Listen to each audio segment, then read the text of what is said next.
Episode 10 में हम देखते हैं कि ईचान नीचे आता है अपने रूम से और देखता है कि उनके घर पे कोई घुस आया है। एक आदमी जिसे देख के ईचान बहुत ज़ोर से चिल्लाता है। येउल भी नीचे आती है उसकी आवाज़ सुन के, लेकिन तब तक वहाँ से वो आदमी जा चुका है। लेकिन जैसे ही येउल अपने कमरे में आने के लिए मुड़ती है, तभी कोई उनके खिड़की में पत्थर मारता है जिससे विंडो की ग्लासेस टूट जाती है। ईचान बहुत घबरा जाता है। उसी वक्त टीचर डेनी भी उनके घर में आ जाते हैं। वो उनके घर के सामने ही था और चीखने की आवाज़ आई थी तो वो चेक करने आया कि हुआ क्या। जब डेनी बाहर जाता है तो देखता है कि येउल के घर के बाहर सुनयांग है और डेनी को देखते ही वो भागने लगती हैं, लेकिन डेनी सुनयांग को रोक लेता है। सुनयांग को पुलिस पूछताछ के लिए पुलिस स्टेशन ले जाती है। ईचान इस इंसिडेंट से इतना शॉक्ड हो गया था कि वो बोल नहीं पा रहा था। जब येउल उसे सुबह नींद से जगाती है तो ईचान कुछ बोल ही नहीं रहा था। येउल उसे डॉक्टर के पास ले जाती है और डॉक्टर येउल को बोलती है कि ईचान को आर्ट थेरेपी और स्पीच थेरेपी की ज़रूरत है। येउल ईचान को आर्ट थेरेपी के लिए ले जाती है। आगे हम देखते हैं कि पुलिस सुनयांग को पूछताछ कर रही थी कि उसने ऐसा क्यों किया, लेकिन वो कुछ भी नहीं बता रही।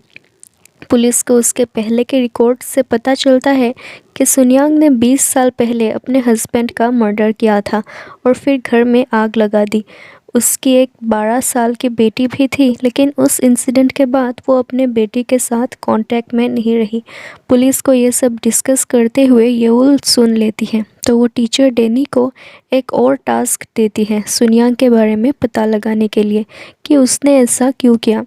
पुलिस जिसुन को भी क्वेश्चन करना चाहती है दोजिन सोल की मौत के लिए, लेकिन जिसुन पुलिस के कॉल्स कुछ ना कुछ बहाना बनाकर इग्नोर कर रही है। पुलिस डेनी को भी क्वेश्चन करती है, लेकिन पुलिस को कोई खास इन्फॉर्मेशन नहीं मिलती। वो डेनी पर बैकग्राउंड चेक करने का डिसाइड करते हैं। डेनी सुनयांग पर कुछ इन्फॉर्मेशन कलेक्ट करता है और येउल वांगनायोन के रिक्वेस्ट करने पर सुनयांग पे जो केस किया था वो वापस ले लेती है। येउल सुनयांग को बोलती है कि नायोन ने रिक्वेस्ट किया था उन्हें जेल से निकालने के लिए, लेकिन येउल ये भी पूछती है कि नायोन और उनके बीच क्या रिश्ता है, लेकिन सुनयांग बोलती है कि वो नायोन को नहीं जानती। येउल डिसाइड करती है कि वो आंजियों की डेथ रजिस्टर नहीं करेगी। सुनयांग येउल को बोलती है कि उसने पत्थर नहीं मारा था उस दिन खिड़की में, किसी और ने किया था, एक आदमी जो उनके घर पे अक्सर नज़र रखा करता था। लेकिन सुनयांग ने ये बात पुलिस स्टेशन में नहीं बताई क्योंकि उसके बातों में कोई विश्वास नहीं करता।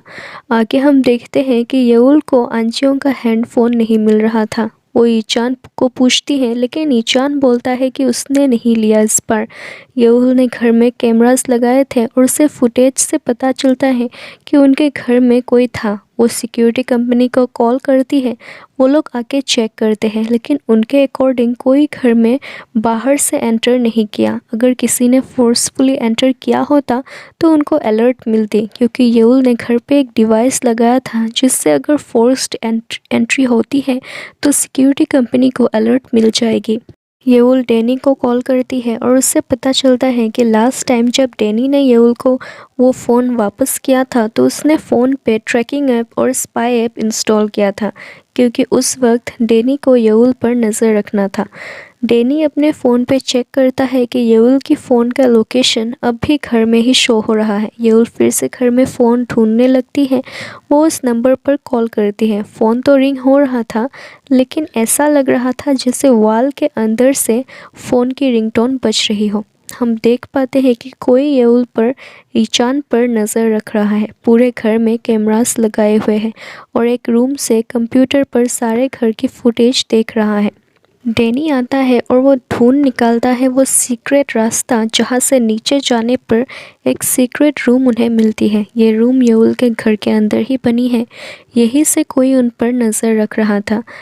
कोई आदमी यही रहता था। यहाँ फ्रिज में ड्रिंक्स वगैरह भी थी और थोड़ी ही देर पहले तक भी यहाँ कोई था। पता नहीं ये कौन है।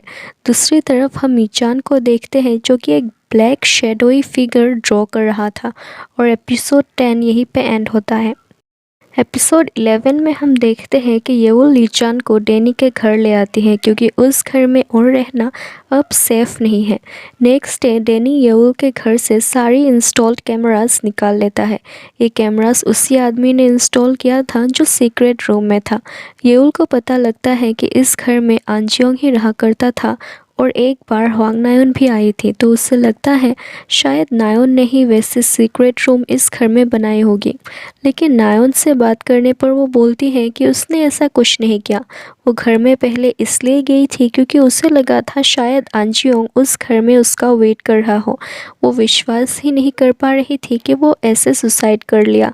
और नायोन को भी आज ही पता चला येउल के कहने पर कि उस घर में ऐसी सीक्रेट रूम भी है। येउल डैनी को बोलती है सुनियांग को ढूंढने के लिए क्योंकि उसे सुनियांग से कुछ पूछना था। इस तरफ डिटेक्टिव फाइनली जिसुन के घर तक ही आ जाते हैं उससे पूछताछ करने, क्योंकि कई बार कॉल करने के बाद भी जिसुन पुलिस को बस अवॉइड ही कर रही थी। लेकिन इस बार भी जिसुन डिटेक्टिव से बात नहीं करती। कहती है चेयरमैन दोजिनसोल की मौत तो कार्डियक अरेस्ट की वजह से हुई है, ये एक नेचुरल डेथ है, तो वो किस बेसिस पे उसे क्वेश्चन करने आए हैं। अगर पुलिस के पास कोई वैलिड रीज़न है पूछताछ करने के लिए तो वो तब ज़रूर बात करेगी उनसे। और इतना बोल के वो घर के अंदर चली जाती है। जिसुन कुछ दिनों के लिए वेकेशन जा रही है और यहाँ जब मामला शांत हो जाएगा तो वो वापस आ जाएगी।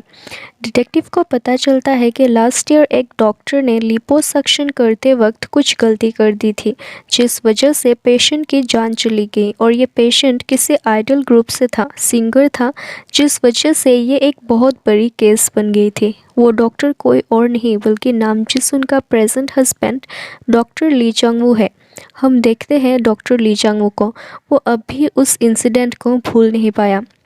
अभी भी सर्जरी करते वक्त उसे अपना पास्ट याद आता है। उसे फ्लैशबैक आती है कि कैसे उसकी गलती की वजह से एक पेशेंट की जान चली गई।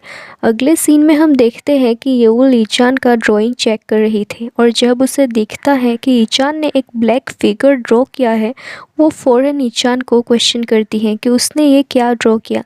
ये उसी रात की ड्राइंग बनाई है ईचान ने जिस रात उसने किसी को देखा था घर में। लेकिन कई बार पूछने के बाद भी ईचान कुछ नहीं बताता।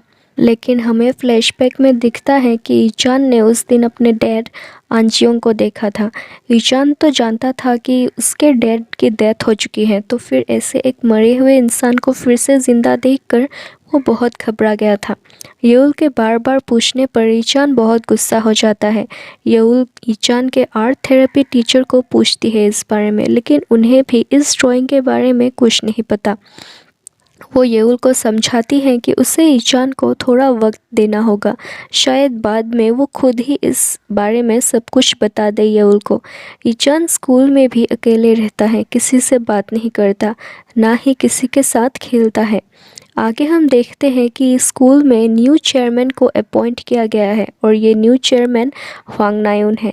येउल तो बहुत शौक है इस बात से। नायोन येउल को स्कूल के लीगल कंसल्टेंट के पोजीशन से रिज़ाइन करने के लिए बोलती है और स्कूल के फाउंडेशन के जितने पैसे लॉस हुए आंजियों की वजह से उसके लिए वो येउल पर ही केस करेगी, क्योंकि येउल ने आंजियों का डेथ रजिस्टर नहीं किया था। तो अब उसके वजह से जितने भी पैसे लॉस हुए इसका सारा ब्लेम येउल पर ही होगा। आगे हम देखते हैं कि डैनी को पता लगता है कि येउल के घर पे जो सीक्रेट रूम उस दिन उन लोगों ने देखा था वो एलेक्स कॉमर ने ही बनवाया था। अब एलेक्स आंजियों का एजेंट था, तो येउल को लग रहा था शायद ये सब उसने अपने मर्जी से किया होगा, बिना आंजियों को कुछ बताए। हम जिसुन को देखते हैं कि वो स्कूल के मैनेजमेंट राइट्स चाइना के वानचाई ग्रुप के ऑनर्स को दे रही है। इसके बाद हम देखते हैं पुलिस को इन्फॉर्मेशन मिलती है कि असल में डैनी ओ कोई और इंसान है और ओसांग सुन इस डैनी ओ नाम के पर्सन की आइडेंटिटी यूज़ कर रहा है। सीन शिफ्ट होता है और हम जिसुन को देखते हैं जो कि इस बात से खुश है कि वो अब स्कूल में अपने तरीके से रूल कर पाएगी। हम ली जुनमो को देखते हैं जो स्मोकिंग कर रहा था, और जब उसके स्टेप फादर ली चांग-वू आकर उसे मना करते हैं तो ली जुनमो बोलता है कि उसे भी पता है उनके अफेयर के बारे में। ली चांग-वू का स्कूल के टीचर राचेल के साथ अफेयर चल रहा था और जुनमो अपने स्टेप फादर को थ्रेटन करता है कि अगर वो जिसुन को उसके स्मोकिंग हैबिट के बारे में बताएगा तो वो भी बता देगा उनके अफेयर के बारे में। अब हम दायोंग को देखते हैं। उसके हस्बैंड ने 3 मंथ से लोन पे नहीं किया था, जिस वजह से चेफ चांगमिदू को रेस्टोरेंट परमानेंटली क्लोज करना पड़ता है और वो सेउल वापस जाने का डिसाइड करता है। जाने से पहले वो एक बार लास्ट टाइम दायोंग से मिल लेता है। पुलिस डेनी को आइडेंटिटी फ्रॉड के लिए अरेस्ट कर लेती है। हम यूल को देखते हैं जो चेयरमैन के ऑफिस जाती है और वहाँ से एक पेन ड्राइव ले लेती है। जैसे ही उसे लगता है कि कोई आ रहा है तो वो कबर्ड में अंदर छुप जाती है। वो छुपके से देख रही थी। देखती है कि एलेक्स कॉमर किसी से बात कर रहा था। कॉमर बोलता है कि जिनसोल का डेथ हार्ट अटैक की वजह से हुआ, यही समझा जाएगा।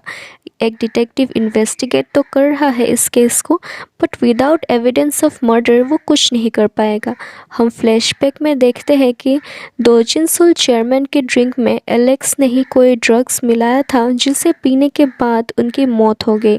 एलेक्स बोल रहा था कि सब कुछ प्लान के अकॉर्डिंग ही हो रहा है।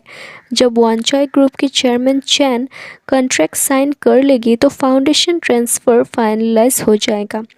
यूल देखने की कोशिश करती है कि आखिर एलेक्स किससे बात कर रहा था, और वो देखती है कि ये आंजियोंग है जिसको वो ये सब बता रहा था। आंजियोंग को ऐसे जिंदा देख के यूल बहुत हैरान थी और एपिसोड 11 यहीं पे एंड होता है।